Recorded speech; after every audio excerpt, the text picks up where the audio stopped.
Saya bertanya, saya kan tinggal di masjid, jadi Ustaz sering saya dapati jam orang sholat di tempat saya tertinggal. Kadang bukan jam yang mendapat jamaah. Jadi jamaah tersebut memberikannya kepada saya karena saya tinggal di situ. Bagaimana itu Pak Ustaz? Buat pengumuman kehilangan, pernah saya buat nggak ada respon. Sekarang di kamar saya ada 2 jam orang tertinggal. Misalnya saya mau pakai, gimana hukumnya Pak Ustaz? Ini namanya luqatah. Luqatah, barang temuan itu menjadi milik engkau wahai adinda kalau sudah setahun tak ada pemiliknya. Setahun tak ada pemiliknya, catat tanggalnya. Setahun tak ada pemiliknya, maka punya engkau. Berdoalah, pokoknya selama setahun itu berdoa supaya tak datang pemilik. Kalau dalam setahun itu ada pemiliknya, apa boleh buat, belum rezeki. Mudah-mudahan ada yang kehilangan lagi. Kenapa sebagian orang tak mau baca Sayyidina dalam salawat Nabi? Apa alasannya? Alasannya karena katanya menambah-nambah. Allahumma salli ala Sayyidina. Yang tambah-tambah. Nabi tak pernah menyebut. Nabi sendiri menyebut. Ana Sayyidu waladi Adam. Hadis sahih. Ana Sayyidu waladi Adam. Aku pemimpin anak cucu Adam. Maka saya pun menyebut Allahumma salli ala Sayyidina Muhammad. Allahumma salli wa sallim alaih. Tapi saya tak ekstrim. Yang mau pakai Sayyidina silakan. Yang tak mau pakai Sayyidina tak apa-apa. Tapi saya pakai Sayyidina jangan salahkan. Dalam solat tak membaca bismillah dalam baca al-fatihah, apa solatnya sah? Tentang baca basmalah dalam fatihah hukumnya 3. Mazhab Syafi'i pakai bismillah jahar. Bismillahirrahmanirrahim. Syafi'i. Kalau Hanafi sama Hambali, Alhamdulillahi Rabbil Alamin Ar-Rahmanir Rahim. Itu Hanafi sama Hambali. Kalau Maliki tak pakai bismillah sama sekali. Allahu Akbar. Alhamdulillahi Rabbil Alamin. Itu Maliki. Tak ada yang salah. Yang jadi salah di mana? Ketika masjid itu bermazhab Syafi'i, ente masuk petantang petenteng pakai bismillah, di situ letak kesalahannya. Makanya ketika Syekh Abdurrahman Sudes, Imam Masjidil Haram ke Istiqlal, dia pakai bismillah. Terkejut-kejut orang Jakarta, pakai bismillah dia tahu. Doktor Abdurrahman Sudes dari Ummul Qura. Sebutkan, jelaskan ciri-ciri khawarij. Apakah membid'ahkan amaliyah orang lain merasa diri paling benar merupakan ciri-ciri khawarij? Yang memancing saya ngajak-ngajak mau mengkhawarijkan Salafi. Nanti setelah saya khawarijkan Salafi, direkam, diupload, habis itu habislah saya diserang Salafi. Baca aja lah buku saya itu baik-baik. Capek saya dah kelai-kelai. Apakah Hajar Aswad sudah ada sejak Nabi Ibrahim? Hajar Aswad itu adalah salah satu barang pernak-pernik surga yang ada di bumi. Hadisnya sahih bahwa batu Hajar Aswad itu dulu putih, lalu karena banyak dipegang orang berdosa maka berubah menjadi hitam. Itu bukan pendapat ulama, hadisnya sahih tentang Hajar Aswad. Dibawa Nabi Adam rindu dengan surga, maka diturunkan Allah. Jadi bukan Adam. Ada pula saya dengar orang ceramah, waktu Nabi Adam mau turun ke surga, dia ada mau bawa, diambilnya batu, dikepitnya di ketiaknya. Bukan begitu. Adam sudah turun, lalu rindu ke surga, dibawa Jibril. Kata Jibril, ini oleh-oleh dari surga. Itulah Hajar Aswad. Aslinya putih, tapi karena dipegang oleh orang-orang berdosa, menempel dosanya itu di batu itu menjadi hitam. Bukan yang bulat itu Hajar Aswad. Ada butir-butir kecil-kecil hitam-hitam dia. Tengok dari dekat. Itulah Hajar Aswad, ditempelkan ke dalam batu. Baru dibalut dengan cangkang yang terbuat dari besi. Nah, itu yang dicium.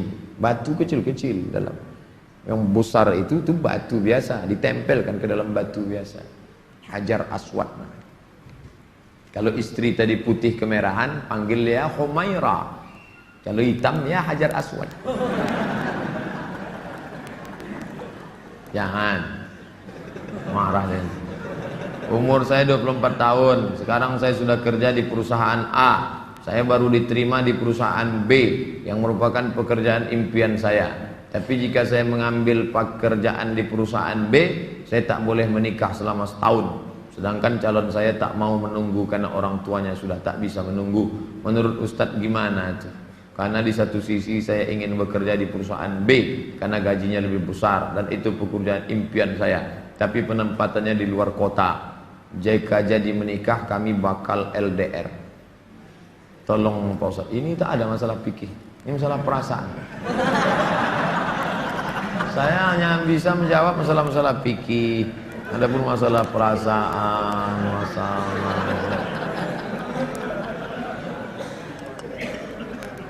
saya yang bisa saya jawab tuh halal, haram, makruh, mubah, rukun, syarat, wajib, sunat, sunat muakkad.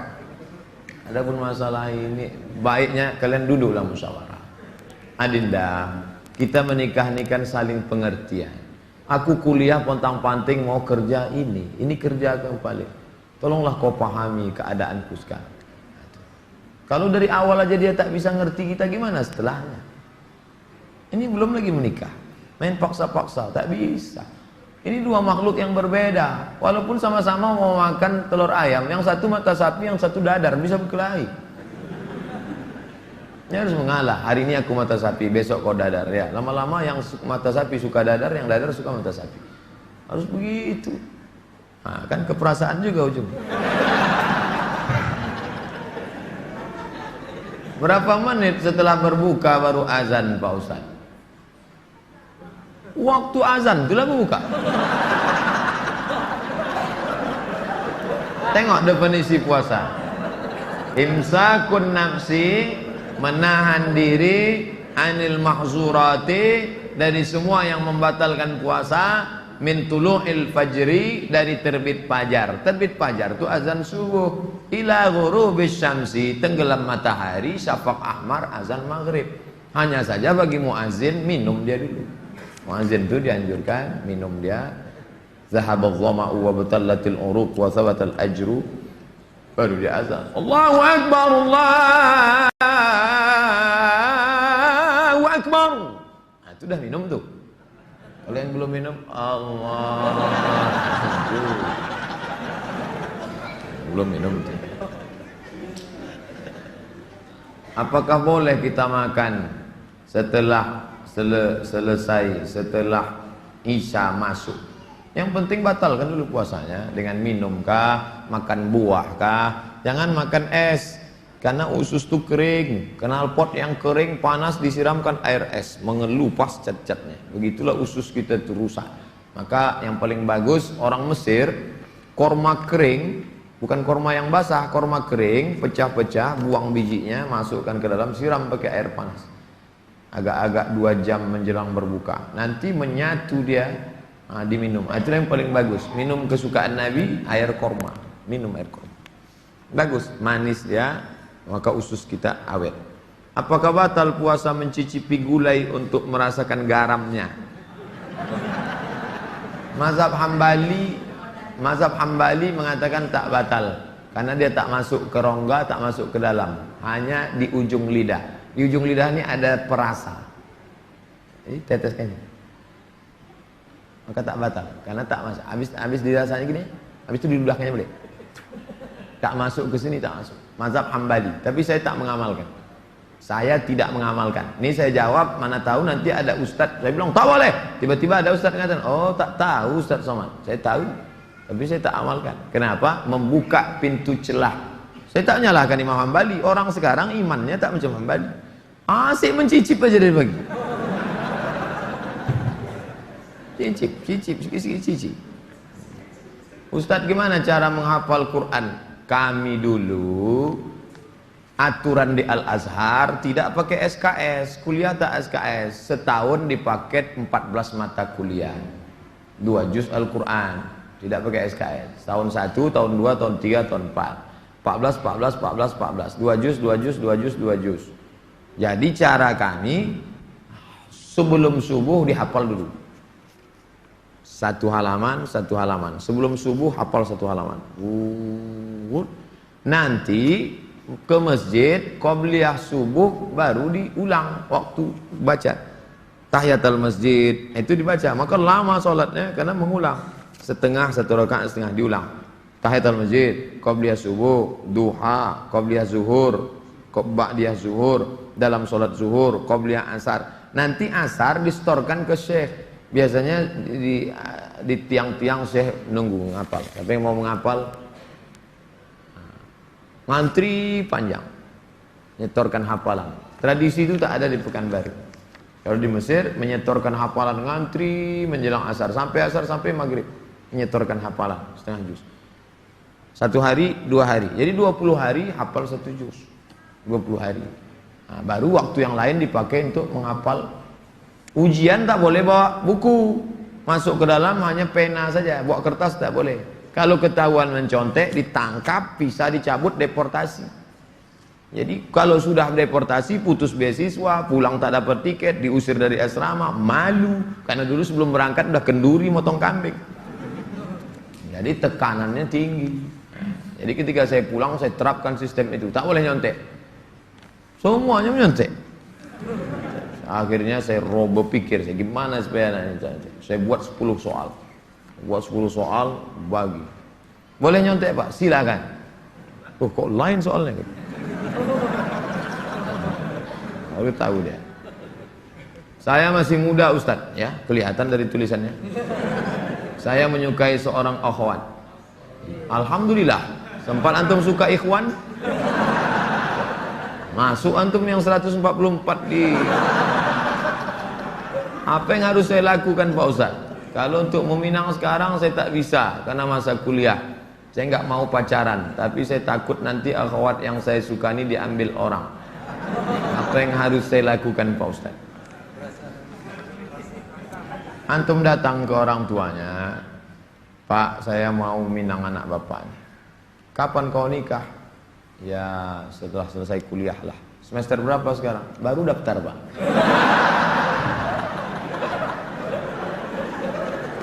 Itu rasa-rasa biasa saja itu adik-adik sekalian. Nanti setelah sekalian kuliah, banyak yang lebih cantik, lebih mantap dari itu. Anggap ingin lalu aja. Tak ada. Nanti setelah kalian selesai, banyak yang lebih hebat lagi daripada itu. Maka tundukkan pandangan. Yang gadis-gadis bagus pakai cadar, supaya tak nampak laki-laki wajah. Ustadz di mana di Pekanbaru ini tempat belajar tahsin ngaji? Ustadz Hardi LC. Datang ke Tafakuh, banyak kajian, jamnya ada. Datang ke kantor Tafakuh, depan gedung guru. Dari sini sebelum Purna MTQ, gedung guru sebelah kanan ada perkantoran Sudirman. Di depannya ada karaoke Rosa. Tapi jangan antum masuk ke situ. Kanan karaoke, yang kirinya Tafakuh. Dr. Mustafa Omar. Tanya, ada Ustadz Hardi? Nah, daftar tahsin dengan Ustadz Hardi. Ustaz Nabi Muhammad tak pernah cukup puasa sebulan pada bulan Sya'ban. Bagaimana kalau puasa bulan Rajab? Tak pernah, tidak pernah cukup puasa. Pernah Nabi. Bulan Sya'ban pernah Nabi sebulan. Karena Rasulullah SAW yasumu Sya'ban kullah. Kata ulama makna kullahu, pernah dia sebulan. Tapi tidak tiap tahun. Pernah, tapi tidak tiap tahun. Bagaimana dengan Rajab? Rajab bagus. Mana dalil puasa Rajab?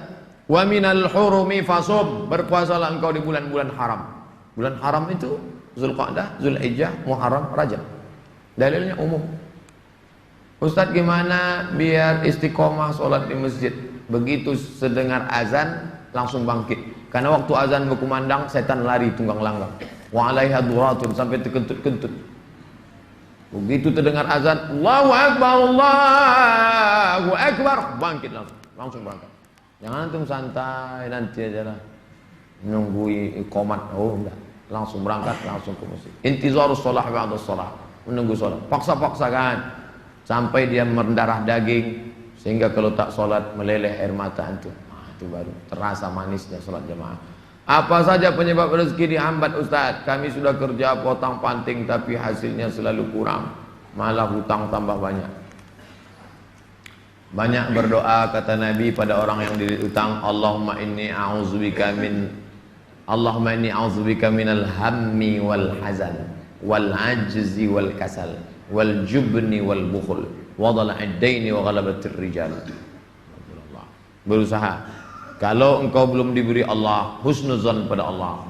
Tak sulit bagi Allah menyehatkan Ayub, tak sulit bagi Allah menyelamatkan Yusuf, tak sulit bagi Allah membuat Ibrahim punya anak Ishak, tak sulit bagi Allah menolong Muhammad sallallahu alaihi wasallam.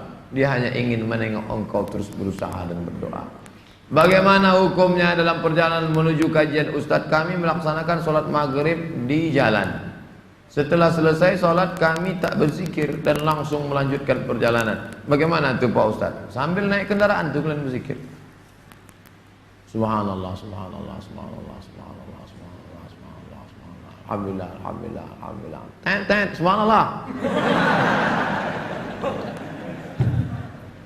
Alladzina yazkuruna Allah qiyaman, berzikir waktu tegak, wa qu'udan, waktu berjalan, waktu duduk, wa ala junubihim, waktu berbaring. Zikir tak boleh putus. Karena mau cepat takut terlambat. Assalamualaikum warahmatullahi wabarakatuh. Tetap ba'diyah rawatib. Habis itu berzikir. Tak ada halangan. Ustaz, bila kita mempunyai masa lalu yang suram, apakah harus diungkapkan atau tidak pada calon suami istri? Dosa apabila tidak diungkapkan, tidak dikasih tahu. Ada keterus-terangan yang membuat hati orang luka. Tapi ada suatu yang antum sembunyikan bisa berefek hukum. Inishtarata thaiban, inishtarata bikran. Kata Imam Ibn Taymiyah dalam kitab Majmu' Fatawa, dikutip oleh Imam Sayyid Sabiq dalam Fikih Sunnah. Yang punya teks Ibn Taymiyah, nama kitabnya Majmu' Fatawa. Dikutip oleh Sayyid Sabiq, dibuatnya dalam kitab Fikih Sunnah. Inishtarata bikran fapanat saiban falahul fashu. Kalau seorang suami mensyaratkan istrinya mesti perawan, ternyata tidak perawan, maka dia punya hak fasah membatalkan pernikahan. Jadi kalau sekedar antum dulu pernah nonton karaoke, tak perlu antum ceritakan. Ditanyanya, kau solihah? Insya Allah bang. Masa lalumu, siapa yang tak pernah punya masa lalu? Emangnya kau suci? Tapi kalau sudah masalah implikasi hukum, antum mesti terus terang. Karena kalau antum bohong, maka dia punya hak fasah. Nah, ini hati-hati. Setelah itu cerita, tapi bahaya juga. Ini kalau cerita dia tak jadi, tak mau. Bukakannya ke yang lain, alamat. Pokoknya gawat lah itu dah. Bila wanita menolak menikah karena alasan menuntut ilmu yang disuruh orang tuanya, bagaimana menurut Pak Ustadz? Kenapa dia tak mau menikah? Ayahnya maksa dia harus selesai S3 baru nikah. S2 23, S3 tambah lagi, S2 25, S3 3 tahun 28. Kau setelah doktor baru boleh menikah. Begitu kata bapaknya. Hadapi bapaknya. Keras bapaknya nih Pak Ustadz. Bapaknya orang apa? Orang Kabupaten Kampar. Ajak Ustadz Mustafa Umar. Bapaknya orang apa? Orang Jawa. Ajak Ustadz Jamhur. Jumpa sama Ustadz Jamhur. Assalamualaikum, Waalaikumsalam. Pripun kabari apik? Oh, katanya bapak tak mau ngasih anak bapak nikah sama dia. Saya bukan tak mau, itu saya ngasih alasan aja biar tak jadi sama dia. Ini orangnya baik Pak, baik orangnya, sopan. Oh, jadi ada pintu celah masuk ke dia. Bapaknya itu kan manusia, bukan robot. Ada hatinya. Kau sentuh tepat di hatinya, dia akan jadi milikmu untuk selamanya. Sebelumnya mau ucapkan selamat milad ke-40. Bolehkah itu mengucapkan selamat ulang tahun? Saya tak merasa 40. Saya lahir tahun 1397 Hijrah.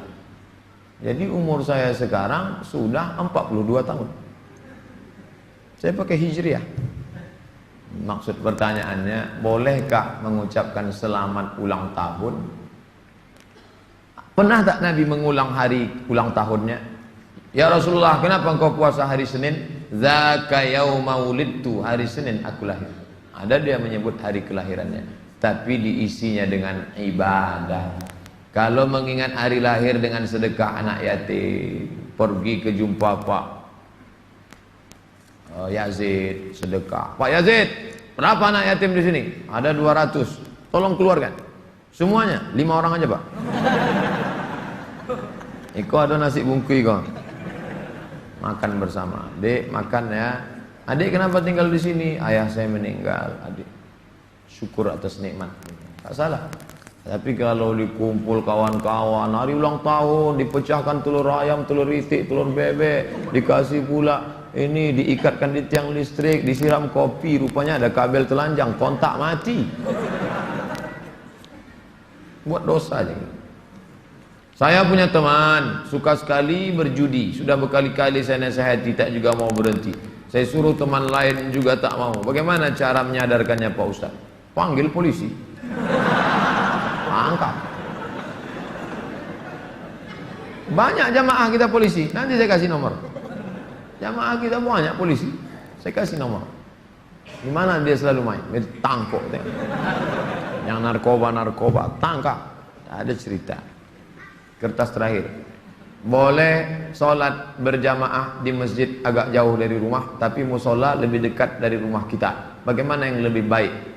Kalau di masjid yang jauh itu engkau pergi karena ada pengajian Ustadz Mustafa Umar, ada pengajian Ustadz Mawardi Muhammad Saleh, tapi masjid yang dekat tetap ada sholat berjamaah, boleh. Tapi kalau sampai masjid musola yang dekat rumah tak ada orang sholat berjamaah, istahwadan alaihimus syayatin, sekeliling kampung itu diganggu setan. Musola, surau, langgar, masjid yang sudah dikomitmen sholat berjamaah, tiba-tiba tinggal tak ada berjamaah, istahwadat alaihimus syayatin. Nah, jadi perhatikan baik-baik. Pak Ustadz, memang di situ tak ramai, tapi pasukan inti adalah. Oke, tak masalah. Antum pergi ke masjid sana karena ada pengajian di situ. Tapi kalau sampai kosong, antum yang azan di situ, antum azan sholat dulu, selesai sholat baru pergi ke sana. Azan subuh sudah siap di masjid musola. Kita sholat sunat fajar di rumah.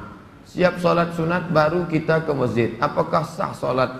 Apakah sholat sunat kita itu sholat sunat di rumah? Rumahnya dekat. Tapi kalau rumahnya jauh, sholatnya di masjid. Nabi sholatnya kan di rumah. Nabi itu jarak dia 22 meter. Dari mimbar Nabi ke dinding kamar Nabi 22 meter. Kita berapa kali belok? Terakhir, apa boleh sholat tarawih di masjid jauh dari rumah kita, sedangkan masjid musola ada dekat? Sama jawaban macam tadi. Ala hazihin niyah. Al-Fatihah. A'udzubillahi minasyaitonirrajim. Bismillahirrahmanirrahim. Alhamdulillahi rabbil alamin. Ar-Rahmanirrahim. Maliki yaumiddin. Iyyaka na'budu wa iyyaka nasta'in. Ihdinas siratal mustaqim. Siratal ladzina an'amta 'alaihim ghairil maghdubi 'alaihim waladdallin. Amin. A'udzu billahi minasyaitonir rajim. Bismillahirrahmanirrahim. Alhamdulillahi rabbil alamin. Wassalatu wassalamu ala asyrafil anbiya'i wal mursalin wa ala alihi wa sahbihi ajma'in. La tada' lana fi maqamina hadha wa fi sa'atina hadhihi dhanban illa ghafartah, wala hamman illa farajtah, wala dainan illa qadaitah, wala dainan illa qadaitah. Segala hutang kami bantu kami melunasinya ya Allah. Wala mumtahinan illa najahtah. Saudara kami yang sedang ujian pekerjaan, ujian masuk perguruan tinggi, luluskan ya Allah. Wala aziban illa zawwajtah. Yang akan menikah, mudahkan urusan pernikahannya ya Allah. Wala maridan illa syafaitah. Yang kau uji dengan penyakit, sembuhkan, sehat dari penyakitnya ya Allah. Wala mayitan illa rahimtah. Yang meninggal dunia, curahkan rahmat dan kasih sayangmu pada mereka ya Allah. Allahumma khtim lana bi husnil khatimah wa la taqtim alaina bi su'il khatimah. Allahumma ja'al akhir kalamina 'inda intihai ajalina. Jadikanlah akhir kalam kami ketika ajal kami sampai. Qaula la ilaha illallah. Rabbana atina fid dunya hasanatan wa fil akhirati hasanatan wa qina adzabannar. Sallallahu ala sayyidina Muhammadin wa ala alihi wa sahbihi wasallam. Walhamdulillahi rabbil alamin. Taqabbalallahu minkum minna wa minkum taqabbal ya karim. Saya ucapkan selamat menunaikan ibadah Ramadan 1438 Mohon maaf zahir dan batin. Taqabbalallahu minkum taqabbal ya karim. Marhaban ya Ramadan. Wassalamualaikum warahmatullahi wabarakatuh.